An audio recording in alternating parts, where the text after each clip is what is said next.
గలతీ రాసిన పత్రిక 4వ అధ్యాయము 1 నుంచి 7 వచనాలు నేను చదువుతాను. శ్రద్ధగా మీ బైబిల్లో ఓపెన్ చేసి నేను చదివినట్టుగా బైబిల్లో ఉందో లేదో ఒకసారి మీరు ఆలోచించేయండి.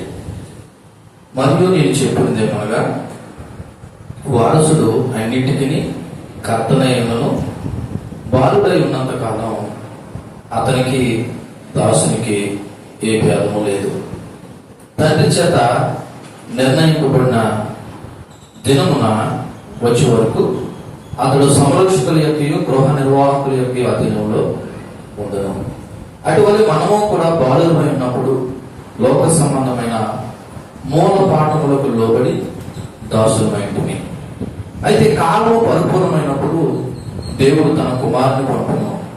ఆయన స్త్రీయందు పుట్టి మనము దత్తపుత్రులను కావాలని ధర్మశాస్త్రములకు లోబడి ఉన్న వారిని విమోచించుటకై ధర్మశాస్త్రానికి లోబడిన వాడాయను. మరియు మీరు కుమారుడైనందున నాయన తండ్రి అని మొరపెట్టు తన కుమారుని ఆత్మను దేవుడు మన హృదయంలోనికి పంపినాం. కాబట్టి నీవు ఒక దాసుడు కావు, కుమారుడువే. కుమారుడు అయితే దేవుని ద్వారా వారసుడు. చిన్న ప్రార్థన. పరిశుద్ధులైన ప్రభువా, మీ ఘనమైన నామానికి వందనాలు.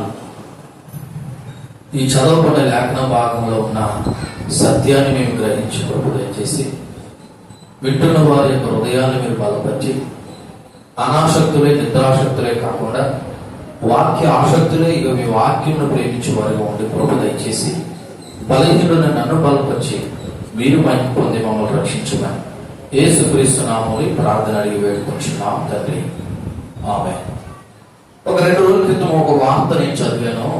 ఆ వార్త యొక్క సారాంశం ఏంటంటే, ఆయన ఒక కంపెనీ CEO, ఫౌండర్ కూడా, అంటే స్థాపించిన వాడు. అది ఫేమస్. ఎక్కువగా బహుశా మనము వాడుతున్నటువంటి ఒక మాధ్యమం అంటే సోషల్ మీడియా ఫౌండర్. ఆయన పేరు, ఆ గ్రూపు నాకు చెప్పదలసిన ఇష్టం లేక ఉన్న సారాంశాన్ని చెప్తున్నాను. ఏంటంటే, ఆయన ఒక వీరునామా రాశాడు. 30 సంవత్సరాలు వచ్చిన తర్వాత నాకున్న ఆస్తి 100 మంది పిల్లలకి సమానంగా పంచమన్నాడు. ఎంతమంది పిల్లలు? 100 మంది పిల్లల్ని ఎలా కనేసాడని మీరు అనకండి. ఆయన 3 భార్యలు చేసుకున్నాడంట, 6 మంది పిల్లలను అన్నాడంట. ఇండైరెక్ట్ గా 94 మందికి బిర్యానీ దానం చేసి అన్నాడంట. ఆయా దేశాలలో ఆయన పిల్లలు ఉన్నారంట. ఆయన బాగా ఫేమస్ పర్సన్. మీరు నేను చెప్పిన దాన్ని తెలుసుకోవాలనుకుంటే గూగుల్లో కొట్టుకుని చూడండి. ఈ 2 రోజుల క్రితమే ఆయన ఒక వీరునామా రాసి ఈ విధంగా రాశాడు. వాళ్ళకు 30 సంవత్సరాల వయసు వచ్చేంత వరకు నా ఆస్తిని పంచొద్దు, 30 సంవత్సరాల వయసు వచ్చిన తర్వాత నాకున్న ఆస్తిని 100 మందికి సమానంగా పంచండి అని ఒక వీరునామా రాశాడు ఒక 2 రోజుల క్రితం. నేను ఈ మాటలు ఎందుకు జ్ఞాపకం చేశానంటే, మనం చదవబడిన లేఖనంలో వారసులు అనబడుతున్న ఆ మాట గురించి మనం ధ్యానం చేయబోతున్నాం. ఎందుకు మనము చెప్పాలనుకున్న వర్తమానం యొక్క పేరు ఏంటంటే, నువ్వు బాలుడువై ఉన్నంత కాలం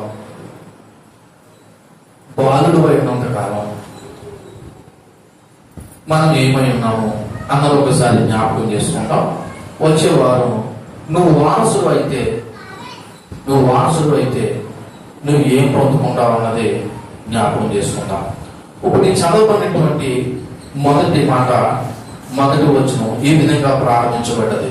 మరియు అని ప్రారంభించబడ్డది. మరియు అంటే ఇంగ్లీష్లో ఏంటి? అంటే ఏంటి? అంటే కొడుకుడ చూద్దామా? మరియు అంటే ఏంటి? అసలు ఎందుకు వాడతావు మరియు అంటే? 2 పదాల యొక్క కలయికకి మరియు అని వాడతారు. 2 పదాలు లేదా 2 సంభాషణ మధ్య ఆ అండు అనేటువంటి మరియు అనేటువంటి పదాన్ని వాడతారు. దీని ప్రారంభమే మరియు అని ప్రారంభించబడేటంటే దీని ముందు ఏదో ఉంది. అదే 3వ అధ్యాయము 29వ వచనం. ఏమని రాయబడింది? మీరు క్రీస్తు సంబంధులైతే ఆ పక్షమందు అబ్రహాము యొక్క సంతానమై ఉండి వాగ్దాన ప్రకారం ఏమై ఉన్నారంట? వారసులై ఉన్నారు. ఇప్పుడు ఆ వారసత్వం గురించి మాట్లాడుతున్నాడు ఈయన.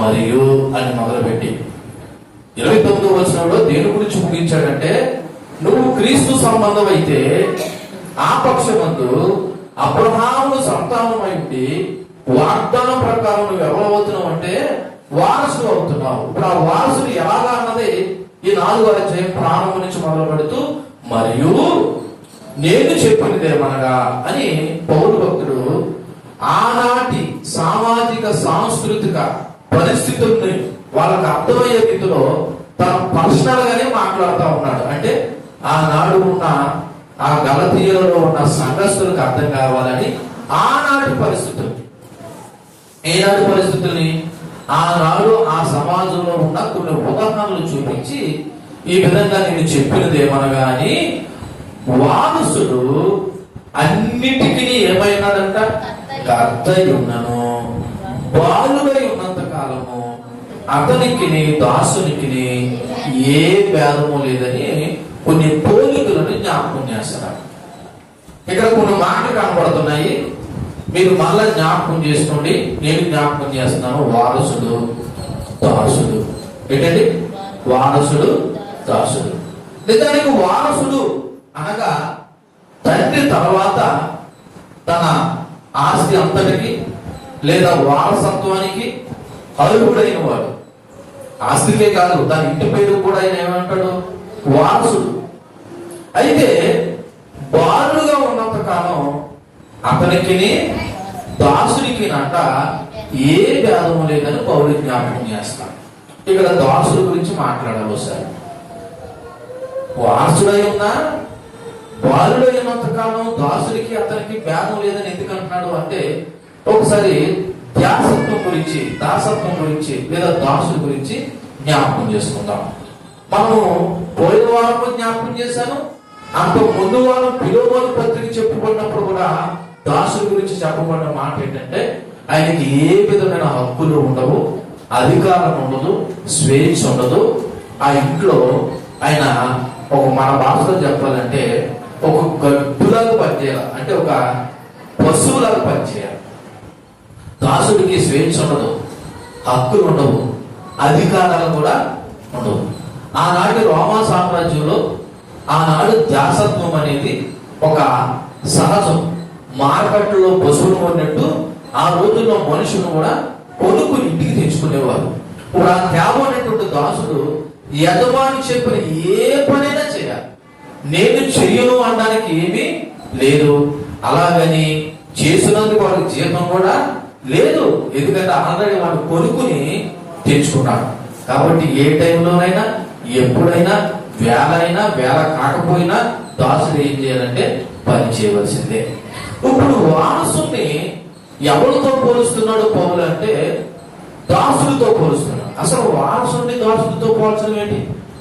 వారసుడు ఎప్పుడు వారసుడే కదా, అటువంటిది దాసుడితో పోల్చడం ఏంటి అన్నది ఒకసారి ఆలోచన చేస్తే అక్కడ ఒక పదం వాడేప్పుడు బాలుడై ఉన్నంత కాలము అని రాయబడిన మాట. ఏమిటంటే బాలుడై ఉన్నంత కాలము అంటే బాలుడై ఉన్నంత కాలము వారసుడికి దాసుడికి ఏ భేదము లేదని ఎందుకు అన్నాడంటే, వాడు వారసుడు అవ్వచ్చేమో కానీ బాలుడుగా ఉన్నంత కాలం వాడు ఎవరు అధీనంలో ఉంటాడంటే సంరక్షకుల అధీనంలోను గృహ నిర్వాహకుల అధీనంలో ఉంటాడు బాలుడు. మీకు ఇంకా అర్థమయ్యేలా చెప్పాలంటే ఈ మధ్య కాలంలో మాకు చాలా మంది హైదరాబాద్ పనికి వెళ్ళిపోతూ వాళ్ళ ఇంటి దగ్గర పని చేస్తూ ఉంటూ వాళ్ళు కొంతమంది చేసే పని ఏంటో తెలుసా? భార్య భర్తలందరూ ఉద్యోగం పోతే వాళ్ళ పిల్లల యొక్క సంరక్షణ ఆ ఇంట్లో పనిచేసే మనిషి యొక్క అధీనంలో ఉంటాడు. ఇప్పుడు ఏది కావాలన్నావు ఆ బాలుడు ఎవరిని అడగాలి? ఆ పని మనిషిని అడగాలి, లేదా గృహ నిర్వాహకులను అడగాలి, లేదా ఆ ఇంటి యొక్క సంరక్షకులను అడగాలి.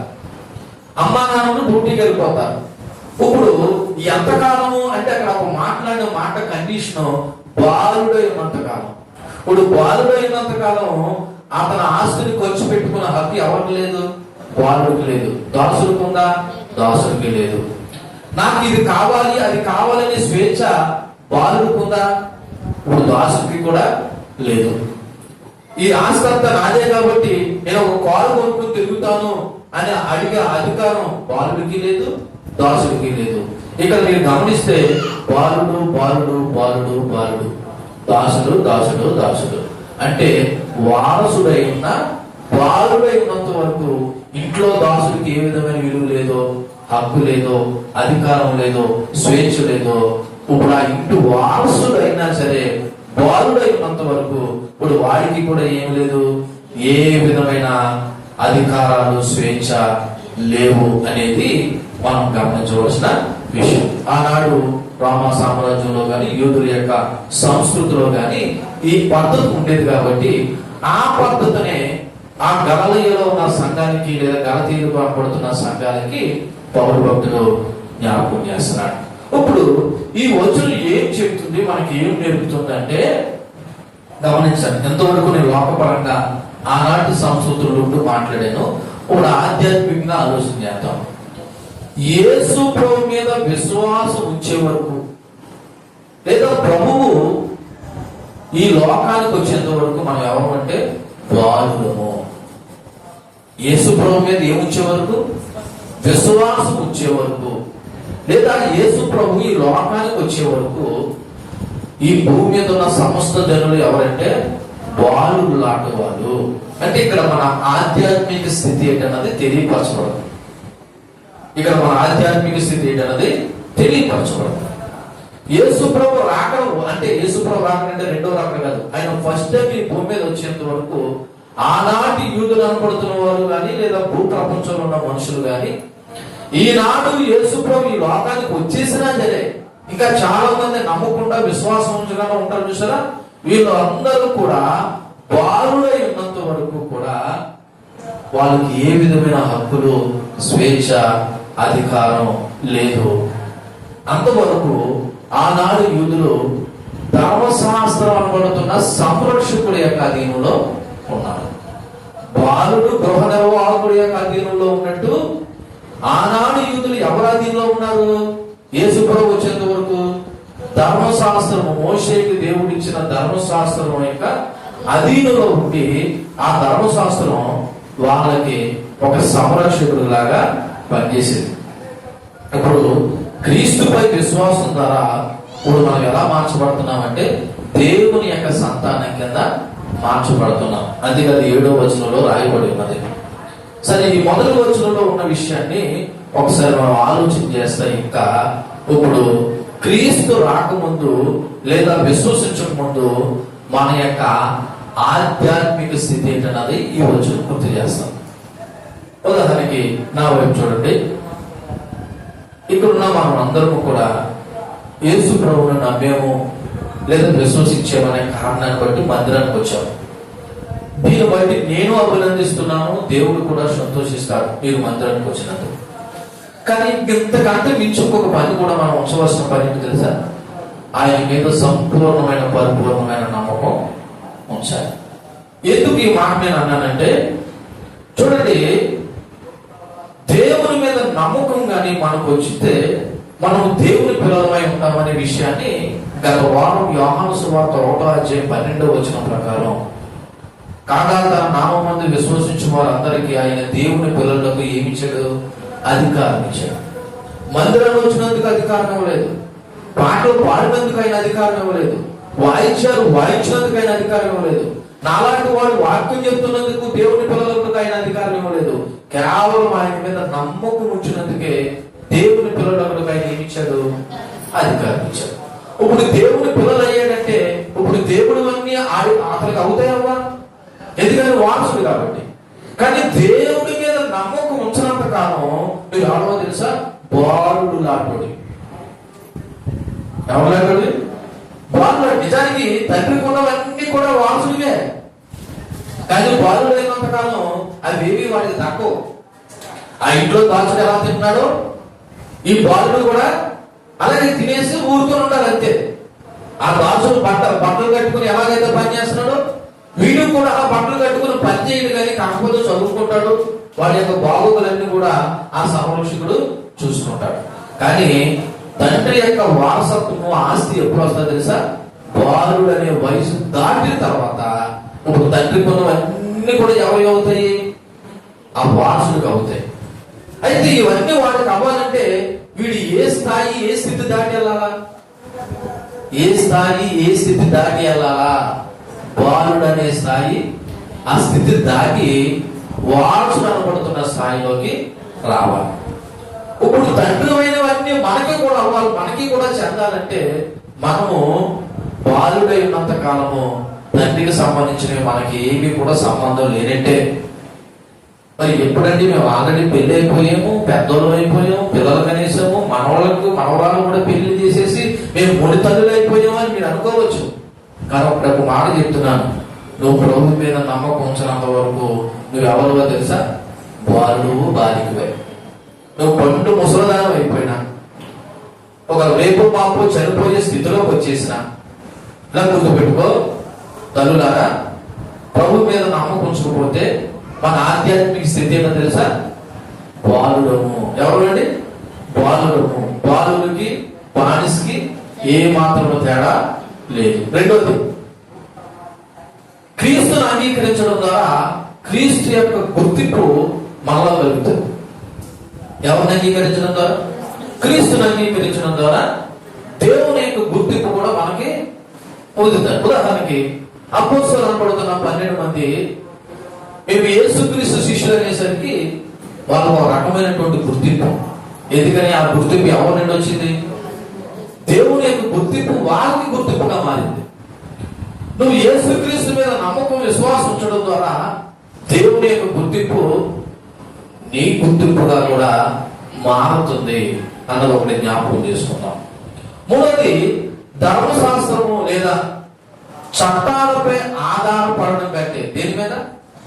ధర్మశాస్త్రము లేదా చట్టాలంటే ఈ లోక సంబంధమైన ఆచారాలు, పద్ధతుల మీద ఆధారపడడం కంటే దేవుని యొక్క కృప మీద విశ్వాసం కానీ మనం ఉంచగలిగితే మనము దేవుని యొక్క వారసులు అవుతాం అనేది ఈ 4వ అధ్యాయము 1వ వచనం మనకు ప్రోత్సహిస్తుంది. ఇప్పుడు ఈ లోక సంబంధమైన ఆచారాలు, పద్ధతుల కంటే దేవుని కృప మీద విశ్వాసం మీద కానీ నువ్వు నమ్మకం ఉంచితే నువ్వు దేవుని పిల్లలుగా లేదా పిల్లదానిగా జీవించడానికి ఈ వచనము చాలా ప్రోత్సాహకరంగా ఉంటుంది. కానీ ఒక మాట చెప్తున్నాను, నువ్వు ఎంత వయసు వచ్చినా సరే నువ్వు ఇంకా ప్రభువునందు నమ్మకం ఉంచకుండా నీ విశ్వాస జీవితం కొనసాగితే నువ్వెవరు తెలుసా? నువ్వెవరు? బాలుడివే. నువ్వెవరు? బాలుడివే. కాబట్టి ఇక్కడ ఉన్న మనం అందరం కూడా పౌలు భక్తుడు ఎందుకు ఈ పోలికి చెప్పాడు అంటే 2వ వచనం ఒకసారి చదువుదాం. ఈ 4వ అధ్యాయం 2వ వచనంలో ఏమని రాయబడి ఉన్నదంటే, తండ్రి చేత నిర్ణయింపబడిన దినం వచ్చే వరకు అతడు సంరక్షకుల యొక్క గృహ నిర్వాహకుల యొక్క ఆధీనంలో ఉండెను. ఈ బాలుడు ఎవరు ఆధీనంలో ఉంటాడంట? సంరక్షకుడు, గార్డియన్ లేదా గృహ నిర్వాహకుడు. ఆ గృహం మీద ఎవరైతే పెద్దనం వహిస్తారో వాటి యొక్క అధీనంలో ఉంటాడు. ఎప్పటి వరకు? టైం కూడా రాయబడి ఉన్నదట. ఎప్పటి వరకు? తండ్రి చేత నిర్ణయింపబడి దినం వచ్చే వరకు. ఎవరు డిసైడ్ చేయనప్పుడు ఇతరు వారసులో కాదని ఎవరు నిర్ణయించాలా?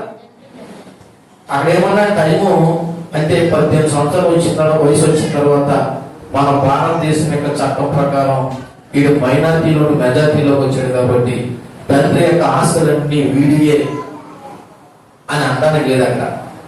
వీడు వారసుడా కాదా అని నిర్ణయించే అధికారం ఎవరికి ఉంది? ఎవరికి ఉంది? తండ్రికే ఉంది. ఇప్పుడు బాలుడుగా ఉన్నంత వరకు నీవు వారసుడువా కాదని నిర్ణయించే అధికారం కూడా ఎవరికి ఉంది? ఎవరికి ఉంది? తండ్రికే ఉంది. మీకు మళ్ళా ఒకసారి అర్థమైన చెప్తున్నా, చాలా జాగ్రత్తగా ఆలోచించండి. అమ్మా, మీరు ఇక్కడ ఉన్న వాళ్ళు 20 సంవత్సరాలు బట్టి 30 సంవత్సరాలు బట్టి ప్రార్థనకు వచ్చే వాళ్ళు ఉన్నారు కదా, ఉన్నారా లేదా? ఉన్నారు కదా. ఇప్పుడు మీరు ప్రభువునందు నమ్మకం ఉంచలేకుండా ఉన్నారనుకో, మీరు ఇంకా ఎవరో తెలుసా? బాలులు.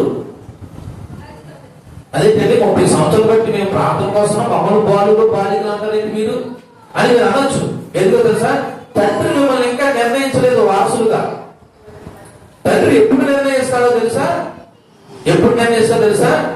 ఈమె నా మీద నమ్మకం ఉంచి నా మీద సంపూర్ణంగా ఆధారపడుతుందని నమ్మినప్పుడే ఇప్పుడు నిన్ను దేవుడు ఎలా ఇచ్చినా తెలుసా? వారసుడు వారసురాలుగా. మీకు ఇంకా అర్థమైనా చెప్తా. మన పిల్లవాడికి బైక్ ఎప్పుడు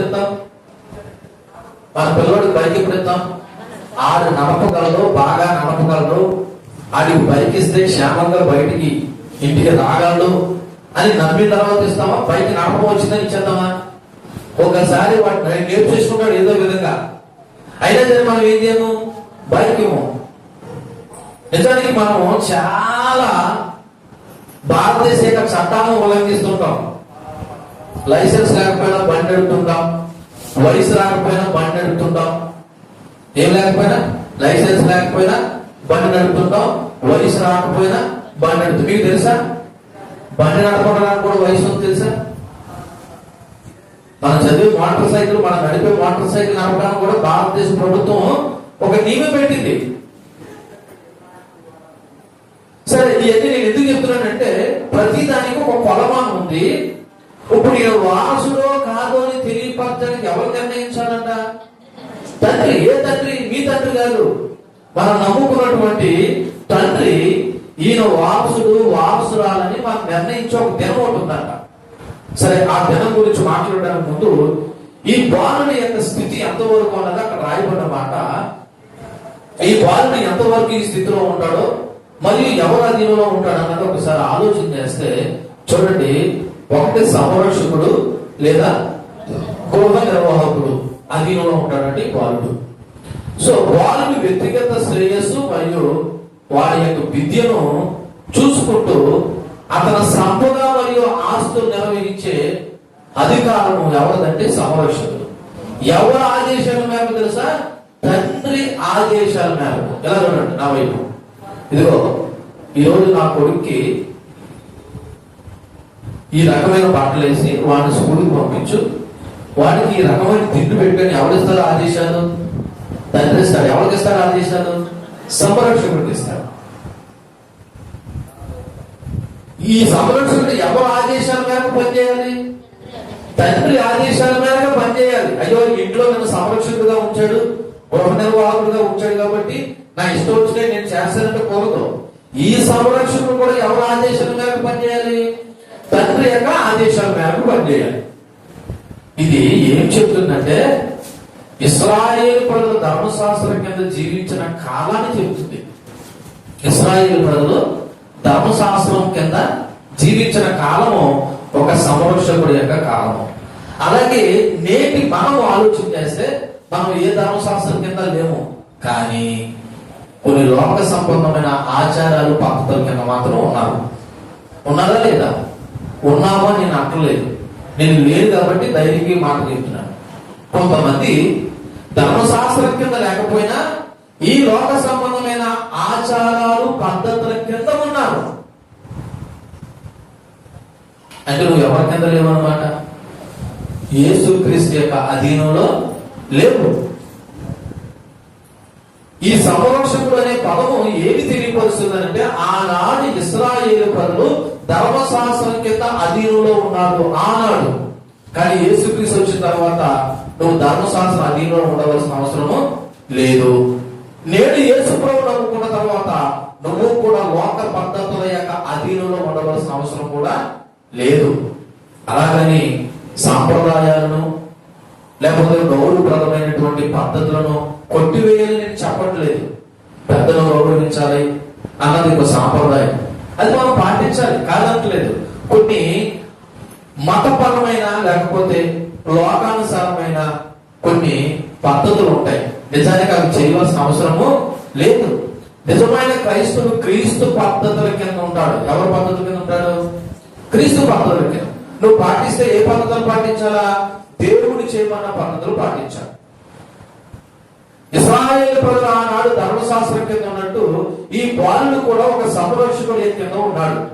రెండోది ఇక్కడ రాయబడిన మాట తండ్రి నిర్ణయించిన సమయం.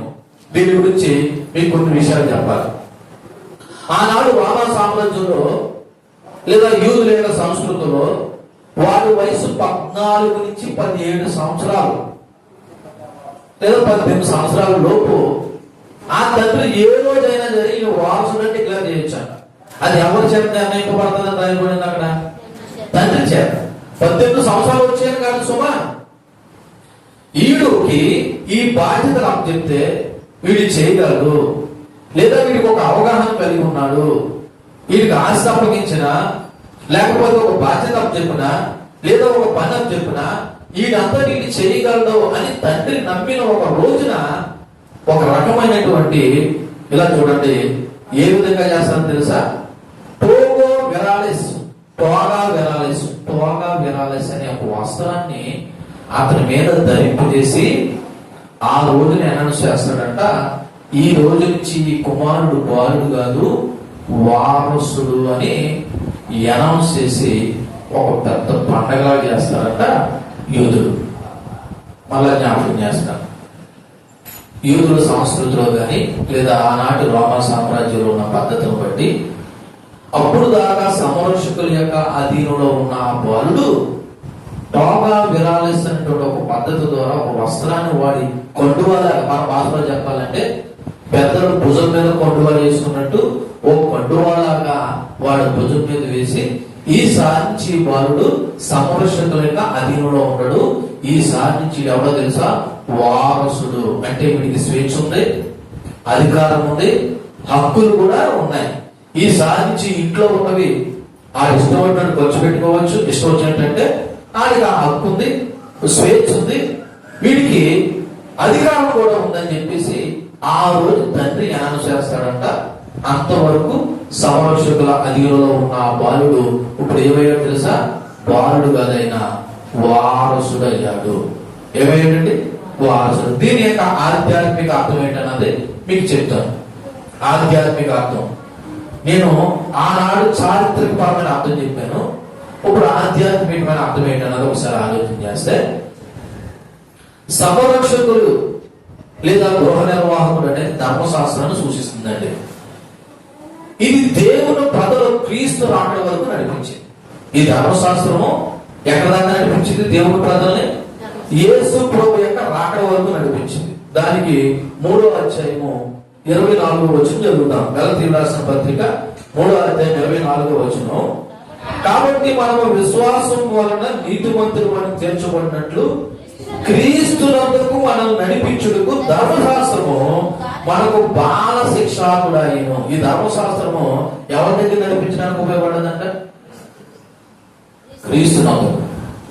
అంటే ఒక సంరక్షకుడు వారసులైనంత వరకు ఆ బాలుని ఎలా సంరక్షించాడో, ఈ ధర్మశాస్త్రం కూడా యేసు ప్రభు వచ్చేంత వరకు మాత్రమే అది ఒక బాల శిక్షకుడుగా సంరక్షకుడుగా పనిచేసింది. 25వ వచనంలో అయితే విశ్వాసం ఏమైపోయింది, వెల్లడైపోయింది. యేసు ప్రభు ఏమైపోయాడు, వచ్చేసాడు.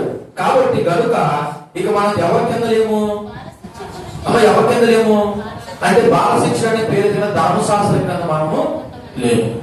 ఇప్పుడు ఇదే మాట మన వైపు ఆలోచన చేద్దాం. మన వైపు అంటే మన భారతదేశ విధానంలో ఆలోచన చేస్తే ఇప్పుడు మనము కూడా లోక సంబంధమైన ఆచారాలు, పద్ధతులు, లేకపోతే కొన్ని రకమైనటువంటివి బలవంతంగా చేసేవి ఉంటాయి. ఇటువంటి వాటి కింద మనము లేవు. ఎందుకంటే మన విశ్వాసం ఎవరి మీద ఆధారపడి ఉన్నది, ఎవరి మీద ఆధారపడి ఉన్నది, యేసు క్రీస్తు మీద ఆధారపడి ఉన్నది. బహుశా ఎక్కడైనా ఒక 4-5 గురించి వాకింగ్ చెప్పాలేమో అనిపిస్తుంది. ఒక 4-5 గురించి వాకింగ్ చెప్పాలి. ఇప్పుడు క్రీస్తు మీద నీ విశ్వాసం ఉన్నప్పుడు ఇక నువ్వు లోక సంబంధమైన ఆచారాలు, పద్ధతుల కింద లేవు అనే విషయం నీకు అర్థం అవ్వాలి.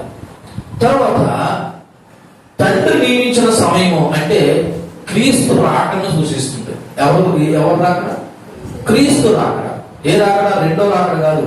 యేసు ప్రభు మొట్టమొదటిసారిగా ఈ భూమి మీదకి వచ్చిన సమయాన్ని సూచిస్తుంది. తండ్రి నిర్ణయించిన సమయం అంటే యేసు క్రీస్తు రాకను సూచిస్తుంది. అనగా దేవుని యొక్క ప్రణాళికతో నిర్ణయమైన సమయం.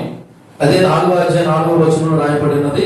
అయితే కాలం పరిపూర్ణమైనప్పుడు, ఆయన ఒక టైం పెట్టుకున్నాడు. ఆ టైం పరిపూర్ణమైనప్పుడు ఈ ప్రక్రియ ద్వారా విశ్వాసులు ధర్మశాస్త్రం యొక్క సంరక్షణ నుండి విడుదల పొంది ఈసారి క్రీస్తు ద్వారా దేవుని సంతానంగా వారసత్వాన్ని పొందారు. ఎవరి ద్వారా, యేసు క్రీస్తు ద్వారా వారసత్వాన్ని పొందారు. ఇలా చూడండి, మీకు ఇంకా అర్థమైన ఒక మాట చెప్తాను. ధర్మశాస్త్రం ఉన్నప్పుడు ఇశ్రాయేలు ప్రజలు దేవుని పిల్లలే.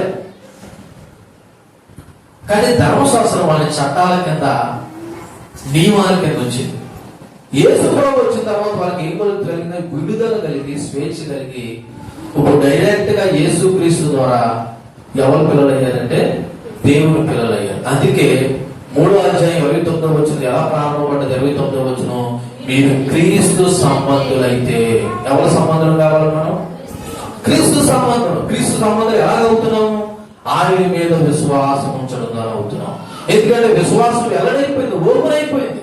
ఈ రోజున యేసు క్రీస్తు గురించి కూర్చుని సీక్రెట్లు ఏమీ లేవు. ఆయన గురించి ప్రతిదీ మన పరిశుద్ధ లేఖనం మాత్రం రాయబడి ఉంది. ఆయన ఎవరో, ఆయన వ్యక్తిత్వం ఏంటో, ఆయన మంచోడో చెడ్డోడో, ఆయన నమ్ముకుంటే మనకు మోక్షమో మోక్షం కాదో, అన్ని ప్రతిదీ ఈ రోజున లేఖనాల్లో రాయబడి ఉంటుంది. ఇందులో దాయవలసినటువంటిది ఏమీ లేదు. నువ్వు చదవగలిగితే లేదా వినగలిగితే అర్థం చేసుకోగలిగితే ఆయన ఏంటో నీకు తెలుసు. తెలిసిన తర్వాత నీ నమ్మకం ఎవరి మీదకి వెళ్ళాలి తెలుసా? ఎంతవరకు లోక పద్ధతుల మీద, లోక ఆచారం మీద ఉన్న నీ యొక్క నమ్మకము ఇప్పుడు ఎవరి మీదకి వెళ్ళాలి? యేసుక్రీస్తు మీదకి వెళ్ళాలి. అలా వెళ్ళిన రోజున తండ్రి చేత నిర్ణయింపబడిన రోజు అన్నట్టుగా క్రీస్తు రాకను సూచించే ఆ దినము వచ్చిన తర్వాత నువ్వు క్రీస్తు మీద విశ్వాసించడం ద్వారా నువ్వు యేసు క్రీస్తుని బట్టి వారసుడు అవుతున్నావు. దేవునికి మహిమ కలుగును గాక. ఈ 2వ వచనం నుండి మనం నేర్చుకోవాల్సిన కొన్ని విషయాలు. విశ్వాసులు పరిపక్వతకు చేరుకోవాలి. పరిపక్వత అంటే తెలుసా? అప్పుడెప్పుడో నమ్ముకున్నట్టు ఉండిపోకూడదు. ఎప్పుడంటే అప్పుడెప్పుడో నమ్ముకున్నట్టు ఉండిపోకూడదు. ఈ పాటికి మనలో ఏం చేయాలో తెలుసా? పరిపక్వత రావాలి. చెట్టుకి కాసిన కాయ అప్పుడెప్పుడో కాసినట్టు ఉండిపోతే అది ఇప్పుడు రోజుకి ఏమవుతుంది? కులిపోతుంది. ఆ కాయ ఏమవ్వాలి? పెద్దదవ్వాలి, ఏమవ్వాలి? పరుగుకి రావాలి, అది పండాలి. అలాగే యేసుక్రీస్తు నమ్ముకున్న విశ్వాసులు కూడా పరిపక్వతకు రావాలి. దీనిలో ఆధ్యాత్మిక నాయకుల యొక్క పాత్ర కనబడతారు. ఇక్కడ ఎవరు ఆధ్యాత్మిక నాయకులు అంటే సంరక్షకులు. ఎవరండి? సంరక్షకులు. ఎలా చూడండి, యేసు ప్రభు నమ్మకం కొత్తలో నీ సలహాలు సూచనలు నీకు ఇచ్చేవారు ఎవరు లేనప్పుడు నువ్వు ఎవరినప్పుడు చాలా తెలుసా? నీకంటే సీనియర్ విశ్వాసం. నీకంటే సీనియర్ విశ్వాసం అంటే ఈమె 30 సంవత్సరాలు బట్టి మందిరం పోతుంది కాబట్టి ఈమెనా అని కాదు నా అర్థం. ఆల్రెడీ ఆమె వారసుడిగా ఎంచబడిన ఆమె దగ్గరికి వెళ్ళి నువ్వేం తెలుసా? ఆధ్యాత్మిక సలహాలు సూచనలు తీసుకోవాలి. కవుల్లో కొంతమంది యవనస్తులు సహవాసం ఉంటుంది. కొత్తగా రక్షింపబడిన యవనస్తుల్ని సీనియర్ మోస్ట్ యవనస్తులు ఏం చేస్తారంటే గైడెన్స్ ఇచ్చినాక వాళ్ళకి అభ్యర్థులు కొన్ని రోజులు. ఎంతవరకు అంటే వాడు పరిపక్వత వచ్చేంత వరకు. అలాగే తండ్రి నిర్ణయించిన సమయం అంటే దేవుడు సరైన నియమాన్ని లేదా సమయాన్ని మన పట్ల కలిగి ఉన్నాడు. 3వది క్రీస్తును విశ్వసించడం ద్వారా నువ్వు వారసులు అవుతున్నావు. 4వది వారసత్వాన్ని పొందుకున్న నీవు వారసులుగా జీవించాలన్న బాధ్యత వచ్చింది నీకు. ఇప్పుడు ఆ తండ్రి వీడు వారసులని డిక్లేర్ చేసిన తర్వాత వీడి మీద ఏమొచ్చింది తెలుసా? బాధ్యత పెరిగింది. ఏం పెరిగింది? ఈసారి తండ్రి తర్వాత ఈ ఇంట్లో వారసుడు నేనే కాబట్టి నా తండ్రి చేసిన ప్రతి పనులు ఇప్పుడు ఎవరు చేయాలి? నేను చేయాలి. పెద్ద కొడుకు ఊరికనే అనలేదు, లేదా ఇంట్లో వారసుడని ఊరికనే అనలేదు. నిజానికి ఇశ్రాయేలు పద్ధతిలో వారసుడికి 2 వాటా ఇవ్వాలి. ఎందుకు ఇచ్చేది 2 వాటా? ఊరకనే కాదు, తర్వాత తండ్రి నిర్ణయించిన బాధ్యతలన్నీ ఎవరు నిర్వహిస్తాడని? ఆ వారసుడు నిర్వహిస్తాడని. సో ఇక్కడ వారసుడు అనేసరికి నీలో ఏం పెరిగిందంటే బాధ్యత పెరిగింది. ఏం పెరిగిందండి? బాధ్యత పెరిగింది. అయితే ఇక్కడ ఒక ప్రశ్న వేయాలనుకుంటున్నా. నువ్వు ఇంకా బాలుడుగానే ఉన్నావా, వారసుడుగా ఉన్నావా?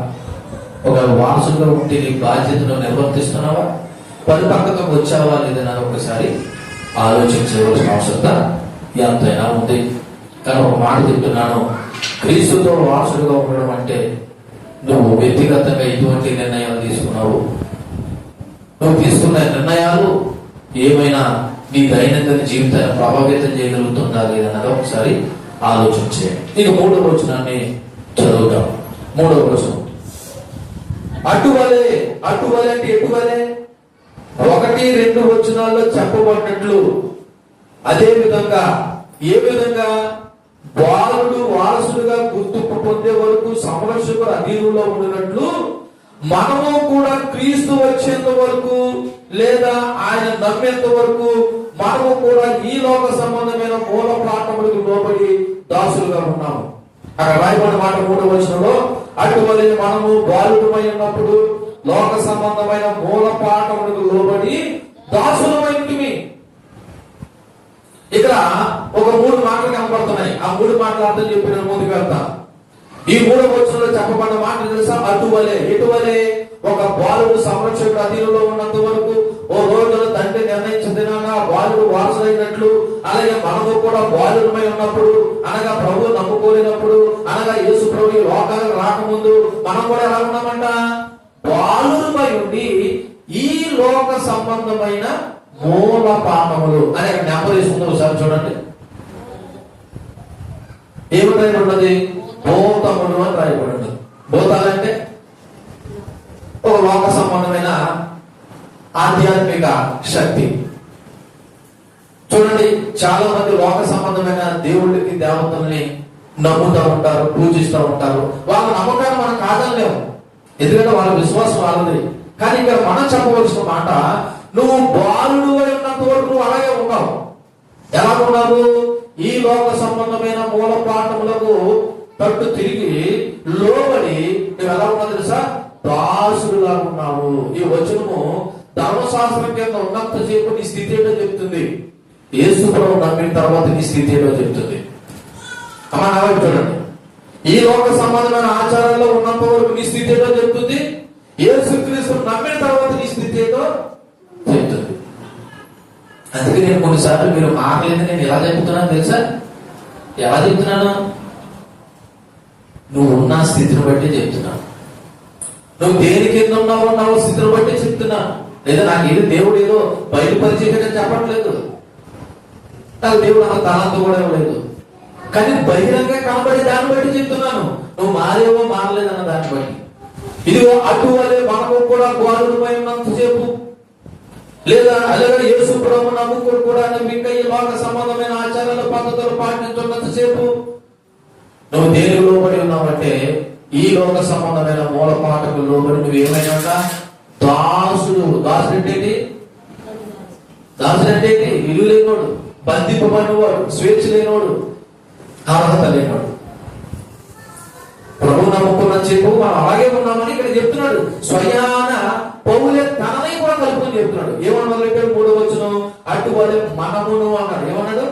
మనం అంటూ ఒకప్పుడు పౌలు కూడా అలాగే ప్రభు నమ్ముకుని చెప్పి అయినా కూడా దేని కింద ఉన్నాడు? ఈ లోక సంబంధమైన మూల పాఠములతో లోబడి దాసుడుగా ఉన్నాడు. ఇక్కడ కొన్ని మాటలు చెప్తారు. మొదటిది, మన బాల్య దశలో ఉన్నప్పుడు అనగా యూదులు మరియు అన్ని జనులు గురించి మాట్లాడతాను. మనం అనే మాటకు అర్థం ఏంటంటే ఇక్కడ యూదులు ఉన్నారు, అన్ని జనులైన మనము కూడా ఉన్నాం. బాల్య దశ అనేది యేసు ప్రభు ఈ లోకానికి రాకముందు మానవ జాతి యొక్క మానవ జాతి యొక్క ఆధ్యాత్మిక స్థితి. అనగా ఆనాడు భూమి మీద యేసు ప్రభు వచ్చేంత వరకు ఎంతమంది అయితే జనులు ఉన్నారో అది ఏ దేశవాడైనా ఏ జాతి వాడైనా అందరూ కూడా వాళ్ళు బాలుడుగా ఉన్న దశనే చూపిస్తుంది. కానీ దేవుడు పని లేదా దేవుడు పూర్తిగా వెళ్ళలేని తర్వాత మనకి ఏం కలిగిందంటే విమోచన కలిగింది. ఏం కలిగింది? విమోచన కలిగింది.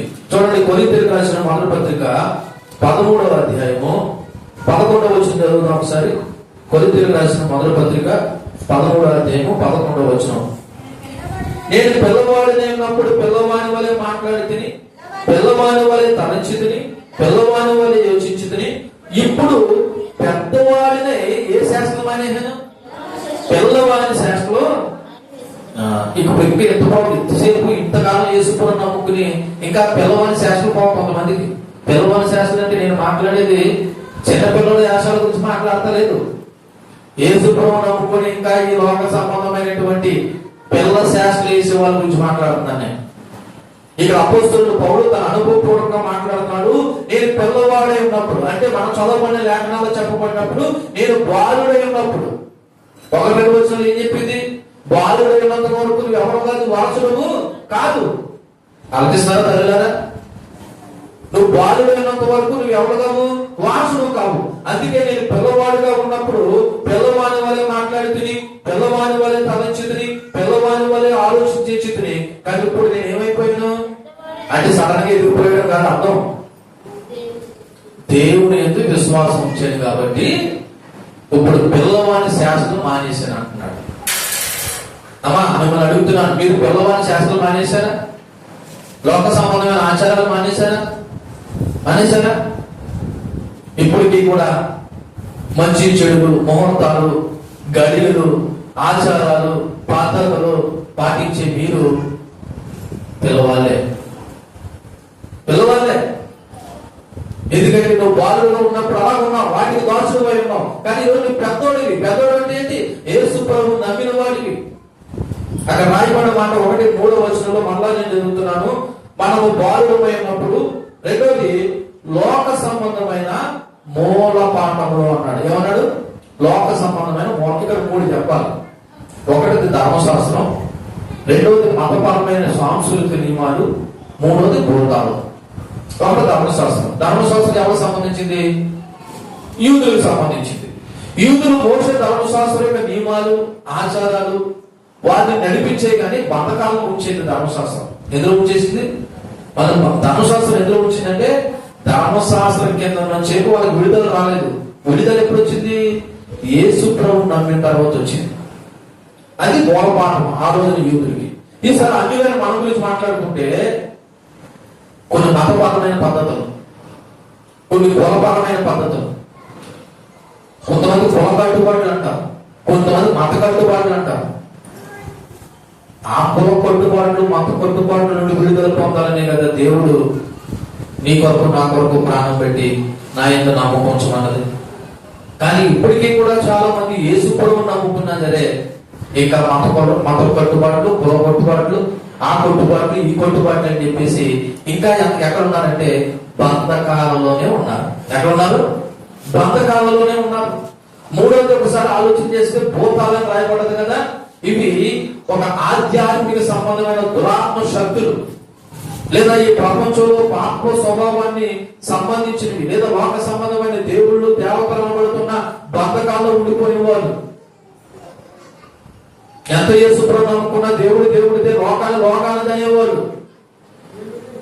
ఇటువంటి వారందరూ కూడా ఏమైనా దాసుమైంటివి అని రాయబడి ఉన్నది. అనగా ఎక్కడున్నాడు? నువ్వు బంధకాలలో ఉన్నావు, లోపడ్డావు. ఎంతవరకు లోపడ్డావు? నువ్వు బాలుడు అయినంత వరకు లోపడ్డావు.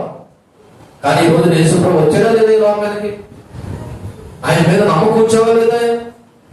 గమనించండి, పౌలు క్రీస్తు రాకముందు మనం అందరం కూడా ఈ ప్రాథమిక సూత్రాల ఆధీనంలో ఉండిపోయాము. దేవుడి యొక్క పూర్తి స్వాతంత్ర్యం కృప అనుభవించిన తర్వాత మనం ఈ లోక సంబంధమైన ఆచారాలు, పద్ధతుల కింద మనం లేము. ఒకప్పుడంటే ఉన్నామంటే అర్థం ఉంది, ఈ రోజున లేవు అనే విషయాన్ని జ్ఞాపకం చేస్తున్నాడు. కాబట్టి ఇప్పుడు దేవుని పిల్లలు ఎలా ఉంటారన్న దానికి 2 లేఖన భాగాలు మీకు చూపిస్తాం త్వరగా. చూడండి, కొలస్సీయులకు రాసిన పత్రిక 2వ అధ్యాయము 8వ వచనం చూడండి.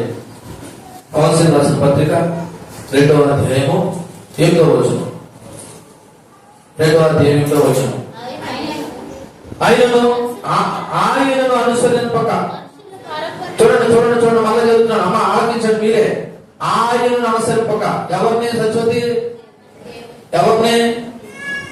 ఇక్కడ 3 కేటగిరీలు ఉన్నాయి. ఒకటి వినే బ్యాచ్, కొన్ని అటు విన్న బ్యాచ్, లాస్ట్ లో పడుకుని బ్యాచ్, చివరిన ఈ సత్యతో సంబంధం లేని బ్యాచ్. ఆయనను అనుసరింపక.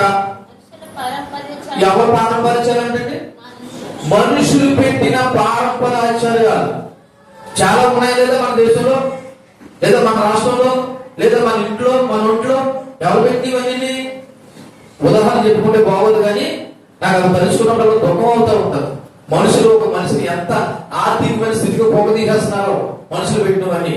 మనుషులు పెట్టిన పారంపరాచార్యాలు అనగా ఈ లోక సంబంధమైన మూలపాఠములు అనుసరించి అదేంటంటే మోసకరమైన నిరర్ధక తత్వజ్ఞానం చేత మిమ్మల్ని చెరపెట్టుకుని పోవాడు ఎవరైనా ఉండినేమో అని జాగ్రత్తగా ఉన్నాడు. జాగ్రత్త ఉండాలి ఈ లోక సంబంధమైన మనుషులు పెట్టిన పారంపర్యాచార్యుల విషయంలో. మరి ఎలా ఉండాలంట? అదే ప్రేషిత పత్రిక 2వ అధ్యాయం 20వ వచనం చూడండి. 20వ వచనం, మీరు క్రీస్తుతో కూడా లోకము యొక్క మూల పాఠముల విషయమే మనం ఏమైపోయామంటే అండి, కనపడలేదా? కొలస్సీ రాసిన పత్రిక 2వ అధ్యాయం 20వ వచనంలో మీరు క్రీస్తుతో కూడా లోకము యొక్క మూల పాఠం విషయంలో మనం ఏమైపోయామంట? చచ్చిపోయాము. మూల పాఠాల విషయంలో మృతి పొందిన వారిపై ఇప్పుడు లోకంలో బ్రతుకుచున్నట్టుగా మనుషుల ఆజ్ఞలను పద్ధతులను అనుసరించి చేత పట్టుకొనవద్దు, రుచి చూడొద్దు, మొట్టవద్దు అను విధులకి మీరు లోబడినారా? ఎందుకు లోబడలేదు మీరు దేవుడి వాక్యానికి? అమ్మ అలా చేయొద్దని మీరు ఎందుకు చేస్తున్నారు? అమ్మ మీరు అలా చేయొద్దని మీరు ఎందుకు చేస్తున్నారు? అలాగా పాస్టర్ గారు పిలుస్తారు గౌరవంగా, అక్కడ ఏమి చేయాలో పాస్టర్ గారు చెప్పాలి. ఆల్రెడీ మీరు ఏర్పాటు చేసేసుకుంటారు. ఒకరు గృహ ప్రారంభోత్సవం అనుకో, లేకపోతే మూలరాయి, లేకపోతే శంకుస్థాపన అనుకో, అక్కడ ఏమేమి అన్నది పాస్టర్ గారు చెప్పేంత వరకు ఉండరు. ఆల్రెడీ కొంతమంది మీకు సలహాలు ఇస్తారు, అవన్నీ తెచ్చిపెట్టుకుంటారు. ఇప్పుడు పాస్టర్ గారు మీరు రిప్రజెంట్ చేయాలి. అక్కడ ఏం రాయబడి ఉన్నది? అసలు చేత పట్టుకోవద్దు, రుచి చూడొద్దు, ముట్టవద్దు అని ఆజ్ఞలు మీరు లోబడినా మన క్రీస్తునందు ఏమైపోయామంట? ఈ మూలపాఠల విషయంలో చచ్చిపోయామంట. కానీ యేసుప్రభువు నమ్ముకుని ఇంకా నువ్వు ఉన్నావంటే ఇప్పుడు చెప్పు, నువ్వు బాలుడువా వారసుడువా? అందుకే నేను పెట్టిన టైటిల్ ఏంటి? బాలుడై ఉన్నంత కాలం నువ్వు వారసుడు కాలేవు. వారసుడు ఎప్పుడవుతుందో తెలుసా? ఆయన మీద నమ్మకం వచ్చి ఆయన ఆజ్ఞకు లోబడినప్పుడే. కాబట్టి మన ఆధ్యాత్మిక బానిసత్వాన్ని అర్థం చేసుకోండి. మీరు ఏ స్థితిలో ఉన్నారో, ఇంకా బాలుడనే స్థితిలో ఉన్నారో, లేకపోతే వారసుడైన ఆధ్యాత్మిక స్థితిలో ఉన్నారో కదా ఒకసారి ఆలోచన చేయండి. అలాగే క్రీస్తు మన జీవితంలోనికి, ఈ లోకంలోకి వచ్చిన తర్వాత మనకి స్వేచ్ఛ స్వాతంత్రము పొందుకున్నాము. అలాగే విశ్వాసులు లోక సాంప్రదాయాలు ఆచారాల్లో బ్రతకకుండా యేసుక్రీస్తు ద్వారా వచ్చిన కృపలో జీవించాలని ఈ వాక్యం చెప్తుంది. యేసుక్రీస్తు ద్వారా వచ్చిన కృపలో బ్రతకాలని వాక్యం చెప్తుంది. ఈ సమయంలో నేను ఒక ప్రశ్న వేసి ప్రస్తుతాన్ని ముగిస్తాను. మిగిలిన వచ్చే వారిని జ్ఞాపకం చేసుకుందాం. ఈ 3వ వచనంలో ఒక ప్రశ్న ఏంటంటే, ఎప్పటికీ కూడా నువ్వు బానిసగాను బాధకాలంలోనూ ఏమేమి ఉంచుతున్నాయో ఒకసారి ఆలోచించి. ఎప్పటికే నేను ఎందుకన్నానంటే, ఇన్ని సంవత్సరాలు యేసుప్రభువు నమ్ముకుని కూడా నువ్వు ఇంకా ఏ బంధకాలంలో ఉన్నావో, ఏ బానిసత్వంలో ఉన్నావో ఒకసారి ఆలోచించి. ఒకవేళ బంధకాలంలోను బానిసత్వంలోను నువ్వు ఉన్నావంటే నువ్వు ఎవరో తెలుసా? ఎవరు? బాలుడు. ఏ బాలుడు? ఆ కనపడే బాలుడు గురించి కదా మాట్లాడుతున్నా. ఇన్ని సంవత్సరాలు యేసుప్రభువు నమ్ముకుని కూడా నువ్వు ఎవడవంటే బాలుడివి, బాలికవి. గుర్తుపెట్టుకో, నువ్వు బాలుడు అయినంత వరకు, నువ్వేమైనంత వరకు, నువ్వు బాలుడు అయినంత వరకు నువ్వు ఎప్పటికీ వారసుడువు కాలేవు. నువ్వు వారసుడు అవ్వాలంటే బాలుడు స్థాయి దాటి బయటకు రావాలి. ఆ స్థాయిని డిక్లేర్ చేసేది ఎవరో? నువ్వు కాదు, తండ్రి డిక్లేర్ చేయాలి. మరి ఆయన డిక్లేర్ చేయాలంటే ఊరికి డిక్లేర్ చేస్తాడా? మనుషులమైన మనమే ఈడికి వచ్చాడో వయసుకు వచ్చాడో లేదని చూస్తున్నాం.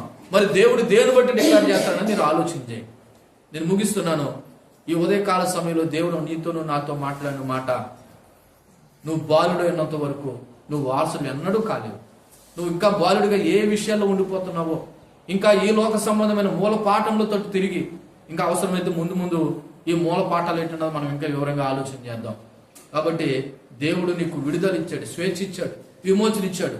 నువ్వు వారసుడిగా ఉండాలని కోరుకుంటున్నాడు. నువ్వు వారసుడిగా ఉంటావో, ఇంకా బాలుడిగా ఉండిపోయి ఈ లోక సంబంధమైన మూలపాఠాలతో తిరుగుతావు అన్నది నువ్వు ఆలోచన చేసుకో. దేవుడి మాటలో మనం ఇంట్లో దీవించి ఫలింప చేయనుగాక. ఆమేన్. కళ్ళు మూసుకోండి. చెప్పమని వాక్యాన్ని బట్టి ఒకసారి ప్రార్థన చేద్దాం.